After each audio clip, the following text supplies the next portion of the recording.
तो आइए देखिए हम पेरोल के बारे में समझते हैं कि पेरोल क्या था। तो समझ गए कि पेरोल क्या होता है।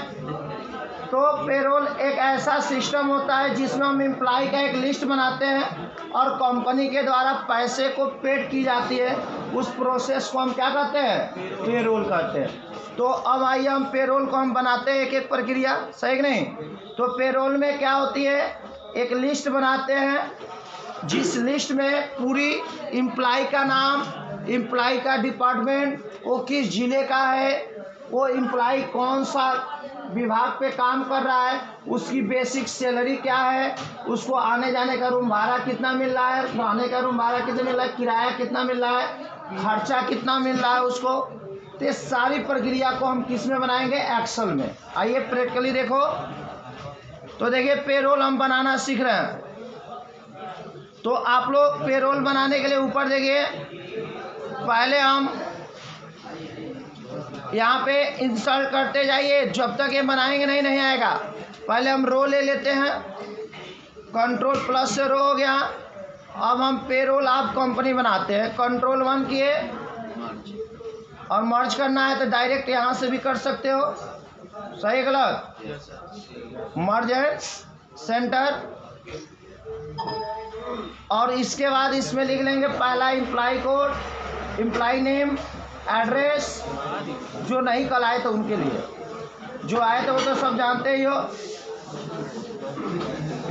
उसके बाद F2 हमने किया,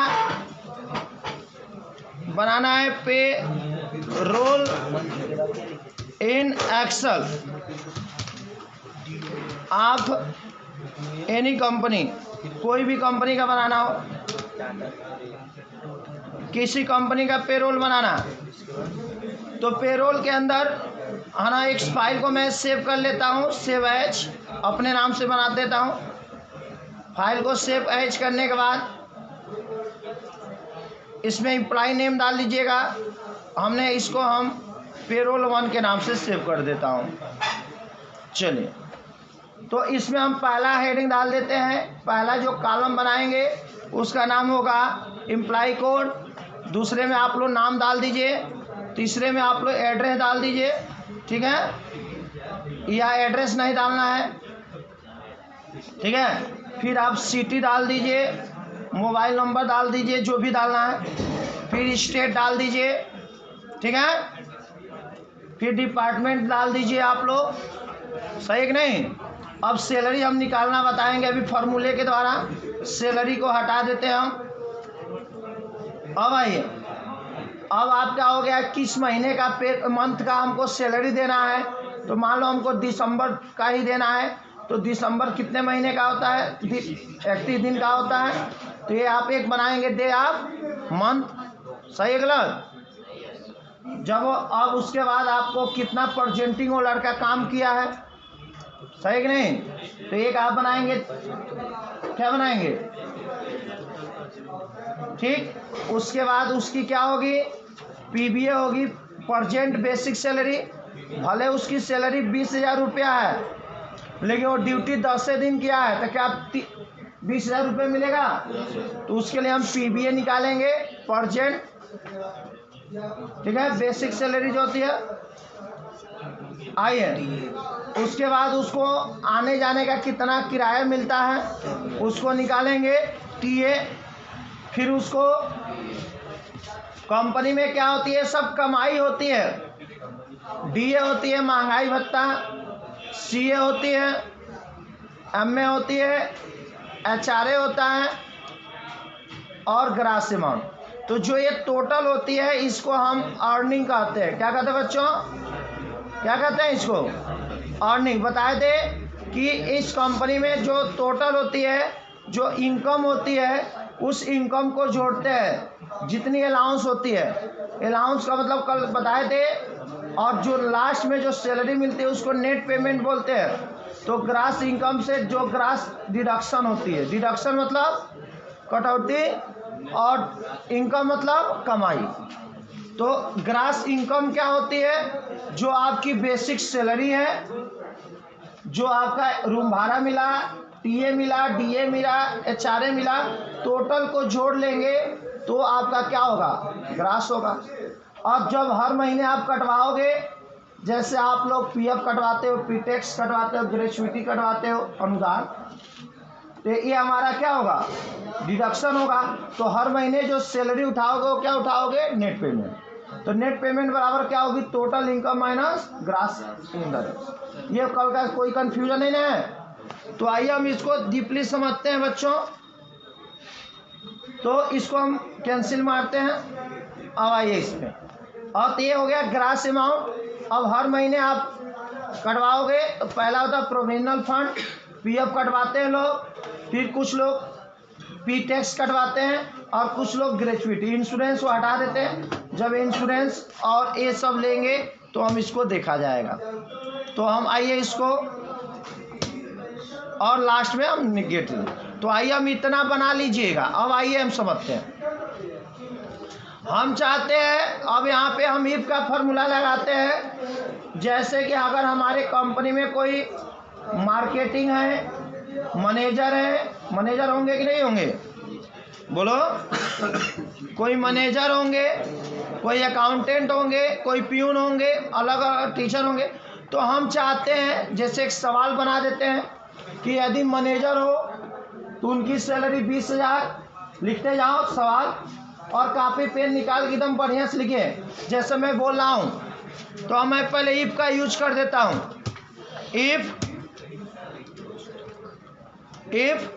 मान लिया क्या सबकी सैलरी एक ही होगी, तो अगर हम अपने अनुसार लगाना है कि यदि D2 बराबर, नहीं पहले डिपार्टमेंट देख लेंगे किस में है, G2 में है, किस में है, तो लिखेंगे इफ G2 नहीं है, G4 है। तो ये ध्यान दिया जाता है किस में है, तो लिखे D4 बराबर मैनेजर हो, लिखते जाओ मैनेजर हो तो सैलरी कितनी हो, 20,000।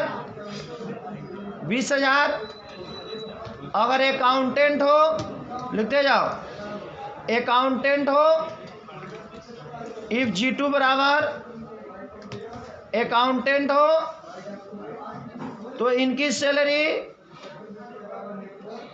G4 होगा ना। हाँ अभी हम G4, गुड G4,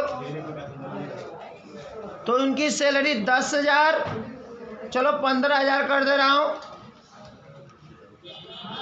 यदि सेल्समैन होंगे तो 10,000। इफ G2 बराबर G4 बराबर क्या होंगे, सेलर होंगे तो 12,000।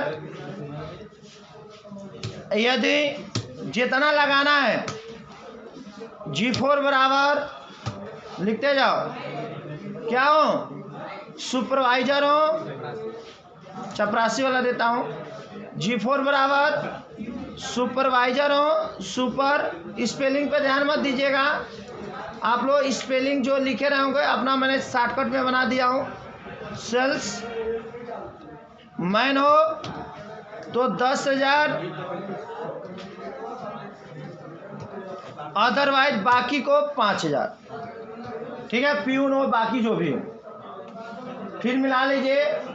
यदि कंपनी में मैनेजर हो, अब आइए इंटर मारते हैं।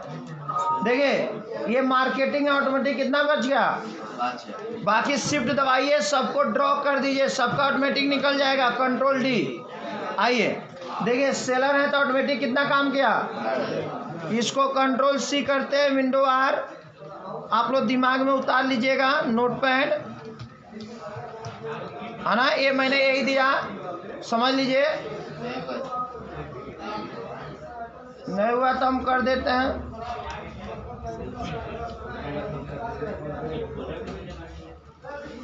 समझिए वही पुरानी फार्मूला कहे थे ना। देखिए कि यदि फंड बदल देता हूँ, अगर ये आता है तो फंड में बताया था कि फंड बदल दिया जाता है।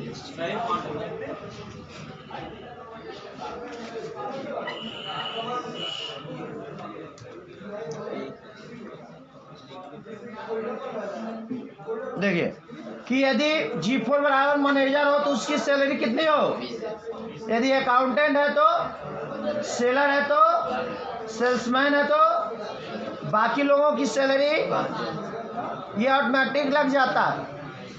अब आइए, अब जो दिन काम किए रहेंगे उसके हिसाब से ना पैसा मिलेगा कि डेली का सैलरी दोगे? जितने दिन काम किए रहेंगे। इतना तो कोई कंफ्यूजन बच्चों? चलिए, नो कंफ्यूजन तो और अच्छी बात। आगे आइए, अब आइए दिसंबर महीना, अभी पिछला जो था दिसंबर था, तो दिसंबर की सैलरी आज सप्ताह है, 7-10 तारीख को सैलरी मिलती है कि नहीं मिलती है? तो आज में सैलरी बांटना है, तो इसको हम आज का दिसंबर कितने दिन का था बच्चों? पूरे हर महीने का दिसंबर लिख दोगे। कितने दिन का महीना होगा?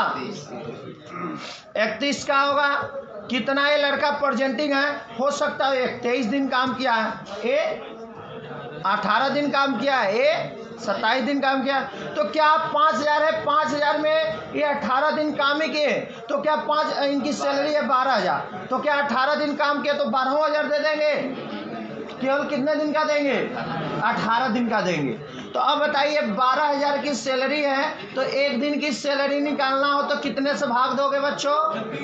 31 से। गुड। और जितने दिन काम किए रहोगे उतने में क्या करोगे आप लोग? पूरा कर दोगे। कोई कंफ्यूजन? तो आइए, ये हो गया टोटल परसेंट। समझ में आया ना?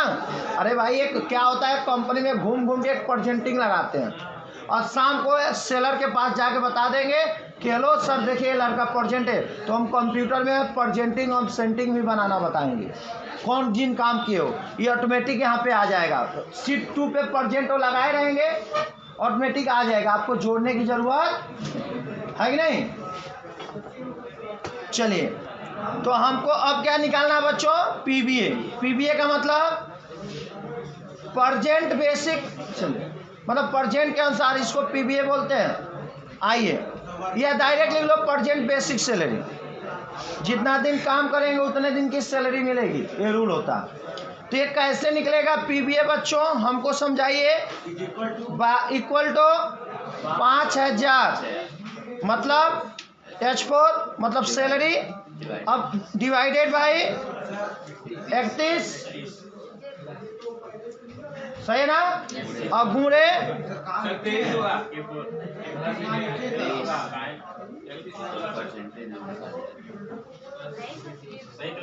सही है, मतलब 5000 में 31 का भाग देंगे और एक दिन का निकल जाएगा, और एक दिन में उसका क्या करेंगे?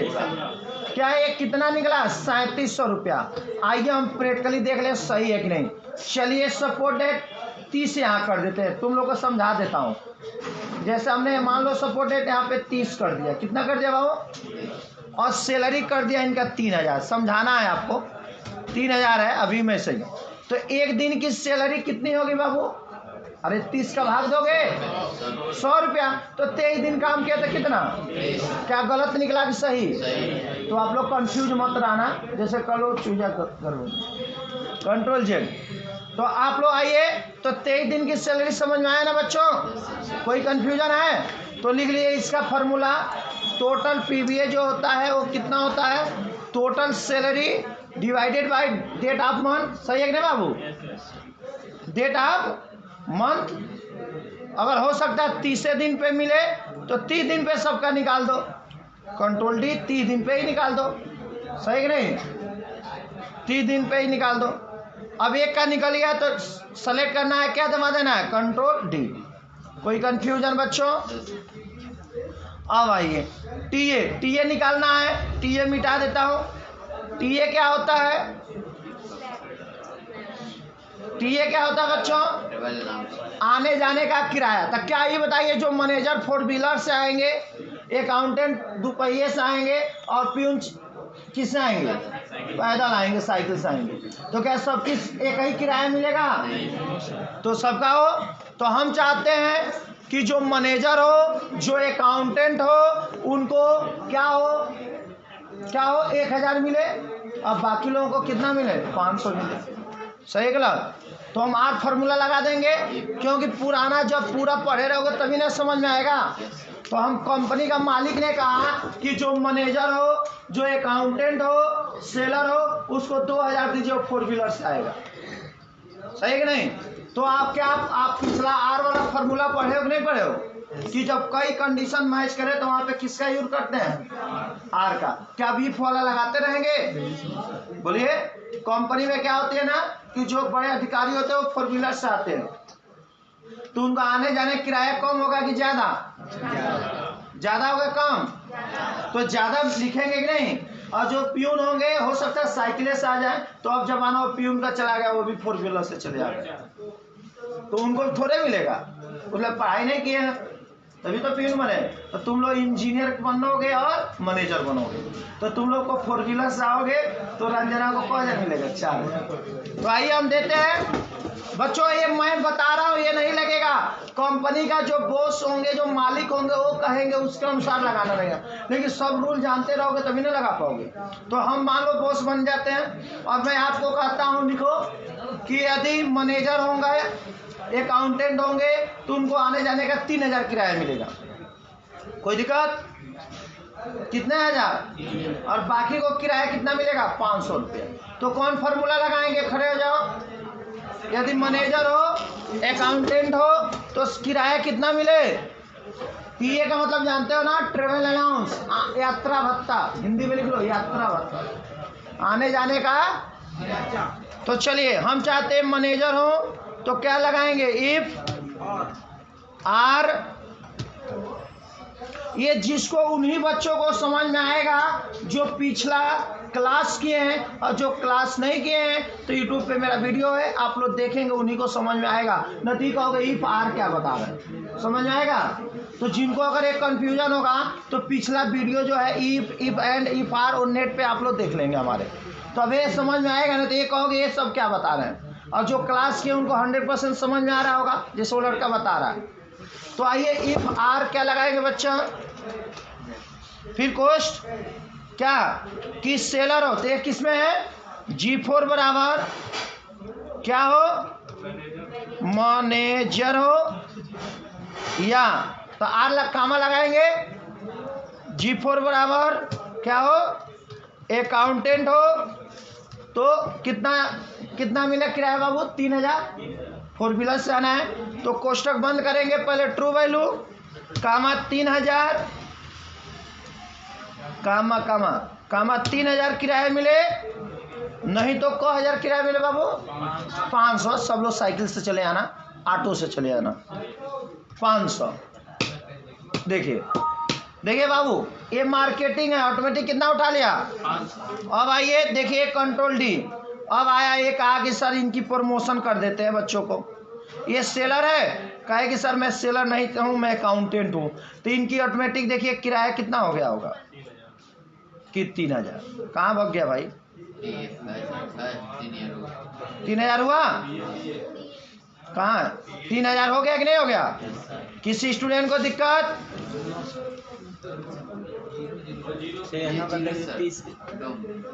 अच्छा देखिए, तो जब फार्मूला नहीं लगेगा तो इसलिए गलत हो। 3,000 हो गया कि नहीं हो गया?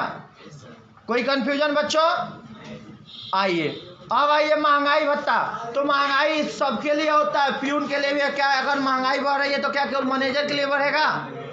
तो हम चाहते हैं महंगाई सबको सैलरी का 5% महंगाई मिले, तो लिख लो DA, है नहीं बाबू? तो सब पे 5% महंगाई देना। कितना परसेंट बच्चों? तो ये हम लोग TA का है, सुन रुक जाओ, इसको रुक जाओ, TA वाला उतार लो पहले।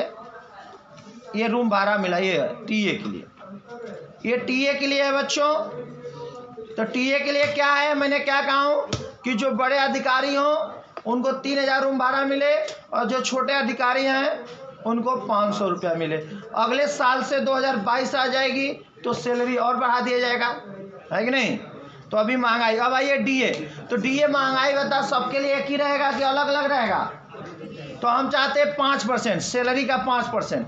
तो एक बात होती है, कंपनी कई चीजें होती है, जो दिन काम किए रहते हैं उतने दिन की महंगाई भत्ता देती है, सही गलत? और कुछ कंपनियां क्या करती है? बेसिक सैलरी पे देती है। तो मैं बेसिक सैलरी पे महंगाई भत्ता दे रहा हूँ। किस पे दे रहा हूँ? कंपनी थोड़ा अलग होती है ना। तो इन है कि परसेंटेज में करेंगे तो कम हो जाएगा ना, तो हम किस पे दे रहे हैं? Basic salary. तो आइए सैलरी पे लिख ले, सैलरी का 5% महंगाई भत्ता मिले हर साल। नहीं कहते हर साल आपको 10% बढ़ा देंगे, होता है कि नहीं होता? तो हमको परसेंट बढ़ाना है 5%। तो 5% कैसे निकालना है बच्चों? तो देखिए मिटा देता हूँ। तो इसका फॉर्मूला लगा लीजिए। अगर तुम चाहते हो, देखो अगर तुम चाहते हो तो ज़्यादा भी बढ़ा सकते हो। कोई कहा नहीं सर महंगाई उसके हिसाब से मत बढ़ाइए, इससे बताइए कि जो लड़का, चलो ये बहुत लंबा हो जाएगा, ये आगे बताएंगे। सैलरी का को परसेंट? 5%। कितना? तो क्या लगा देंगे, क्योंकि अभी आगे थोड़ा बताएंगे। तो हम दिए महंगाई भत्ता देते हैं बराबर सैलरी का। तो सैलरी क्या है?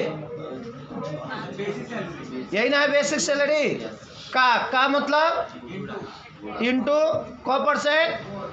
5% इनको महंगाई भत्ता मिल जाता है 250 रुपया। देखिए 5000 है तो इनको हर महीना महंगाई भत्ता कितना मिलेगा?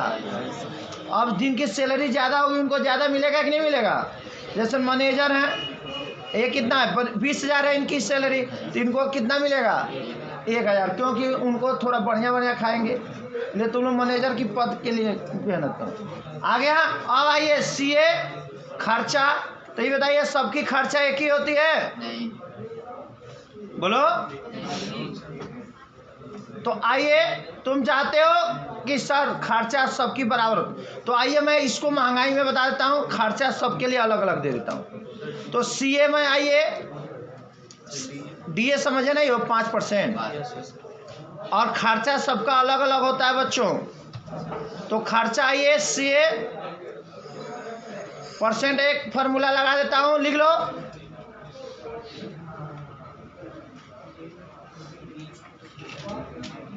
ठीक है, तो लिख लो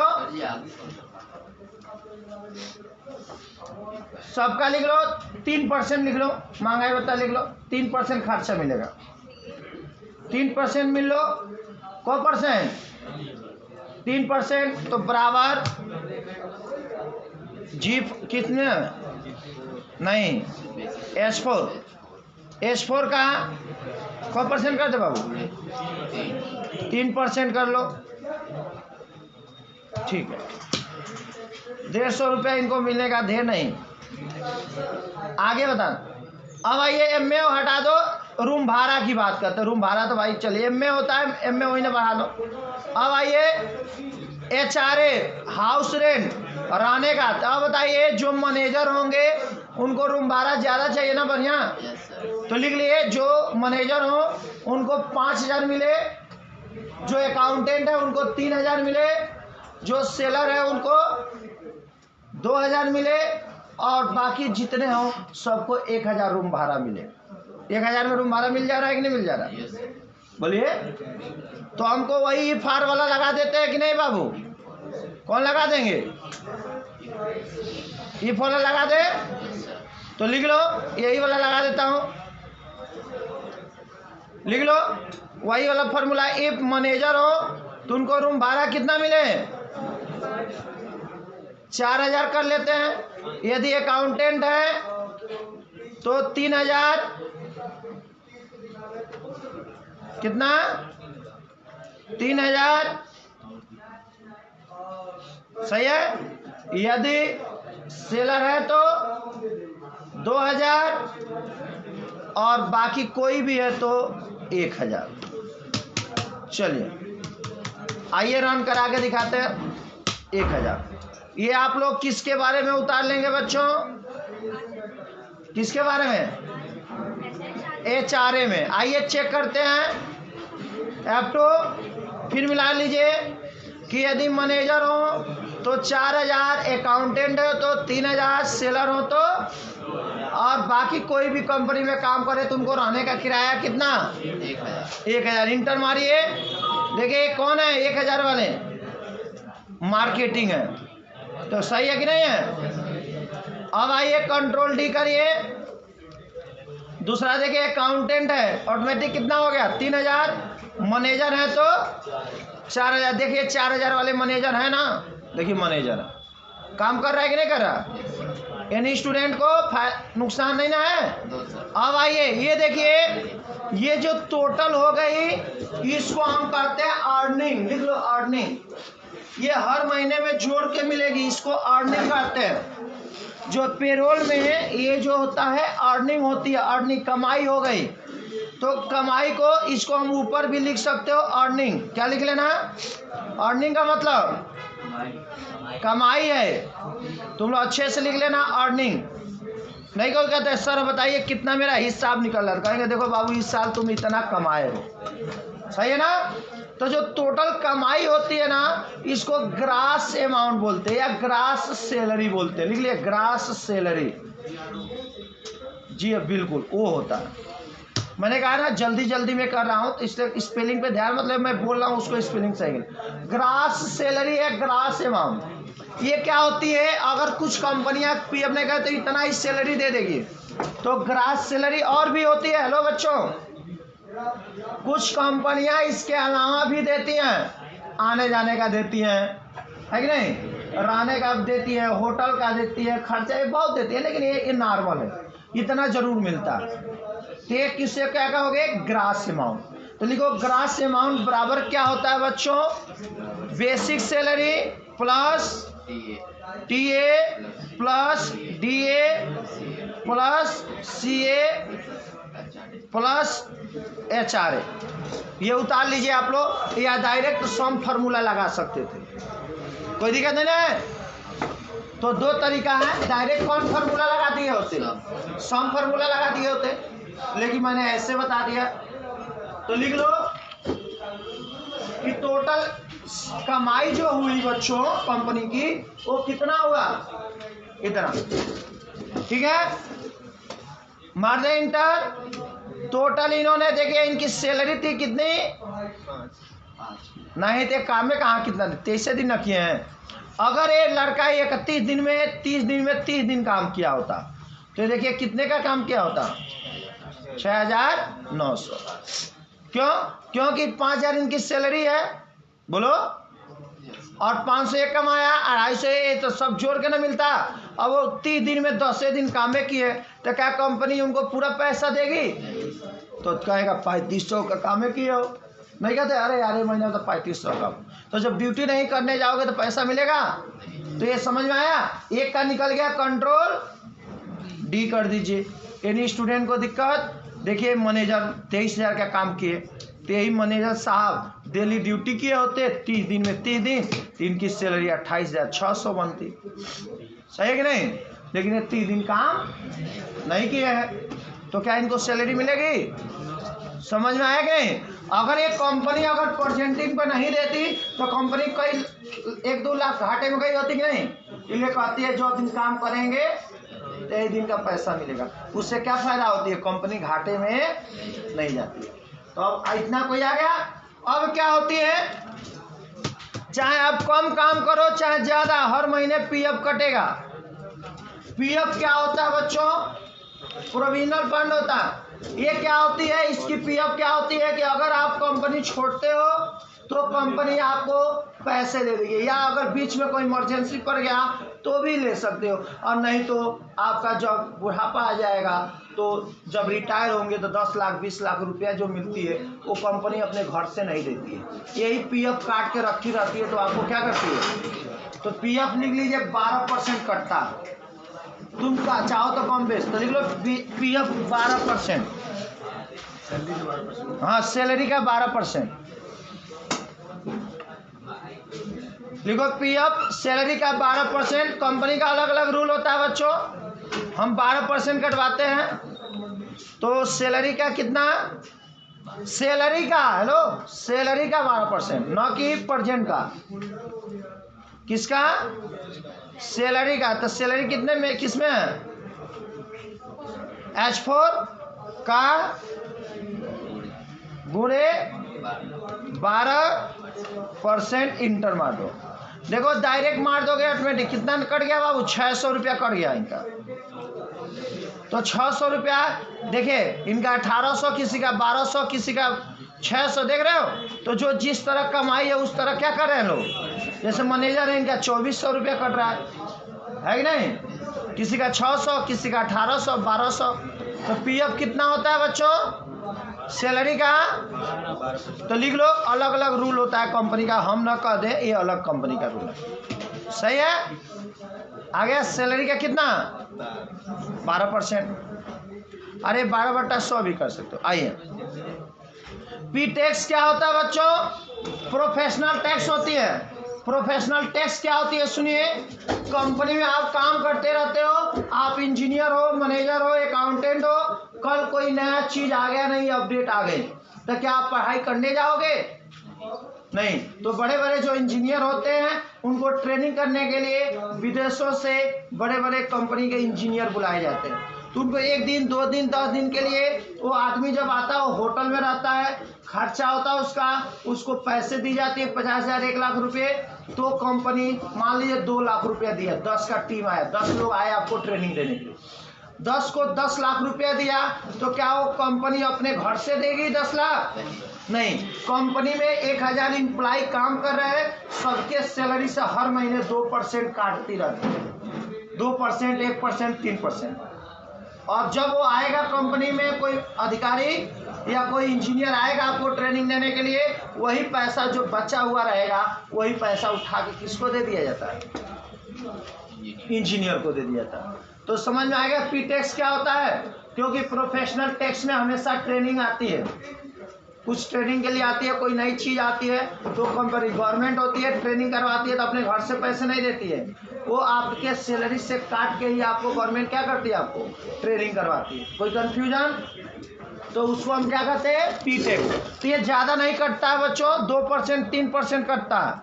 तो ले लीजिए 2%, लिख लो सैलरी का 2%। तो सैलरी का कितना परसेंट, 2%। तो लिख लेंगे H4 का 2%, ज़्यादा नहीं काटती हैं, का 2%। अरे 100 रुपया मान लिया आपकी सैलरी है 5,000, 100 रुपया कट गया, कोई नुकसान होगा। तो देखिए अलग अलग 2%। जैसे मान लीजिए मैनेजर है, मैनेजर की 20,000 सैलरी है और 200 रुपया कट गया, पता चलेगा, बोलो नहीं। तो ये सब कम।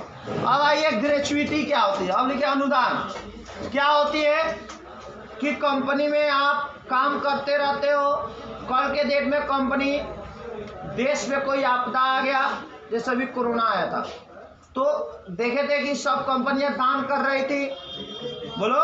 तो क्या वो कंपनी दान करती है तो अपने अकाउंट से नहीं देती है, हर जितने एम्प्लॉय होते हैं सबकी क्या करते हैं, अकाउंट से 2%, 5%। जैसे अभी देखे थे मोदी जी ने कहे थे कि सबके जो भी एमएलए है, जो विधायक, उनके सैलरी से काटा जाए। तो काटे थे कि नहीं काटे थे, कि नहीं काटे थे। उसी तरह कंपनी में क्या होती है, भविष्य के लिए अनुदान के, या कहीं मंदिर बनती है तो नहीं कहा जाता ये कंपनी इस मंदिर में इतना करोड़ रुपया दिया। अभी मान लिया, अभी देखे थे नेपाल में 3 साल पहले जो भूकंप आया था उसमें था, तो भारत ने इतना दिया, तो कंपनी ने इतना दिया, रामदेव बाबा ने इतना दिया, तो दिया तो कहाँ से दिया, अपने पास से नहीं दिया। जो उसमें काम करने वाले एम्प्लॉय थे उनके सैलरी से कुछ काट काट के बचा के रखे थे, वही उठा के उनको क्या किए, तो ज़्यादा नहीं करता, लिख लो 3% ग्रेचुइटी, सैलरी का 3%। हाँ, अरे अलग अलग रूल होता है, जो कंपनी ढेर दान करने वाली होगी ज़्यादा कर देगी, कोई फिक्स नहीं होता। 3%। क्या गलती है बाबू, तो क्या लिखेंगे, H4 4 इंटू क्या परसेंट, 3%, A कंट्रोल D आ गया। तो मान लिया किसी से 150 कटा, अब लास्ट में क्या हो गया बच्चों, नेट सैलरी मिलेगी। तो ये लिख लीजिए, तीनों ये इनकम था, तो ये लिखिए डिडक्शन होता है। ये क्या होता है बच्चों, और भी होती है, आपने इंश्योरेंस करवा चुके हो, तो क्या हर महीने इंश्योरेंस कटेगा कि नहीं कटेगा? तो वो भी इसी में बढ़ाओगे एक ऑप्शन और भी बढ़ा सकते हो, इंसर्ट इंटायर कॉलम। तो इसमें इंश्योरेंस भी बढ़ा सकते हो सकता है टैक्स जमा होता है, देखे होंगे जितनी सरकारी होती है वो सब टैक्स जमा करते हैं, तो आप जीएसटी के लिए भी कर सकते हो, लेकिन हम इतना ही बताते हैं, ठीक है। तो अब आइए, नेट सैलरी क्या होती है बच्चों? हर महीने जो सैलरी उठाते हो उससे क्या कहते हो? तो नेट सैलरी बराबर क्या होगी? ग्रास अमाउंट माइनस ये जो कटता है इसको काट के मिलेगा। तो लिख लीजिए, नेट सैलरी बराबर टोटल डिडक्शन। टोटल क्या करेंगे? तो एक ऑप्शन डिडक्शन मतलब टोटल कटौती, एक कॉलम बढ़ा लीजिए, ये डिडक्शन कितना हुआ? कटौती, ये कटौती हुआ, एक बना लो डिडक्शन मतलब, तो टोटल कटौती कितनी हो गई? 600 प्लस ए प्लस ए, टोटल कितना हुआ? तो ये नेट सैलरी बराबर क्या होगी? बोलो, डिडक्शन बराबर ग्रास अमाउंट माइनस डिडक्शन, जितना कट गया। नहीं कहते काट पीट के कितना मेरा सैलरी बढ़ रहा है, तो कितना इनको मिलेगा बाबू? 2700 रुपया। और मैनेजर जी को कितना मिला? 23,000 रुपया। इनकी सैलरी मिला जुला कितना बचा है, देख रहे हो? तो ये नेट सैलरी समझ में आया? तो ये आपका हो गया, उतार लीजिए। ये टोटल आपका पेरोल हुआ। अभी पहला क्लास है, पेरोल क्लास 1 है, इसमें हम पेरोल में और भी समझेंगे। तो इतना कल आप लोग निकाल लोगे, बाकी अलग अलग कंपनी का अलग अलग रूल होता है। ये हुआ डिडक्शन। तो ये समझिए, ये टोटल कमाई हुई, अर्निंग हुआ, इसको क्या बोलते हो? ये जब अर्निंग को जोड़ा जाता है उसे ग्रास अमाउंट कहते हो। और जब टोटल हर महीने में, इसमें कुछ कंपनी में और भी बढ़ जाती है, जैसे जीएसटी देना पड़ता है, टैक्स देना पड़ता है ना, इंश्योरेंस देना पड़ता है। कुछ लोग अपने अकाउंट से 5 लाख 10 लाख रुपये निकलवा लेते हैं अकाउंट से, तो लोन निकाल लेते हैं कि नहीं? बोलो, नहीं कहते हो मेरे पापा नौकरी करते 10 लाख रुपया लोन लिए, तो क्या वो लोन का पैसा हर महीने कटेगा कि नहीं कटेगा? तो वो भी इसी में डालोगे, डिडक्शन वाले में। तो हर महीने जो सैलरी मिलेगी उस सैलरी को क्या कहोगे? तो ये टोटल मिला के आपका क्या बन गया बच्चों? पेरोल हो गया। तो आप लोग इसको क्या करेंगे, सब लोग याद करके अपना कंप्लीट कर लें।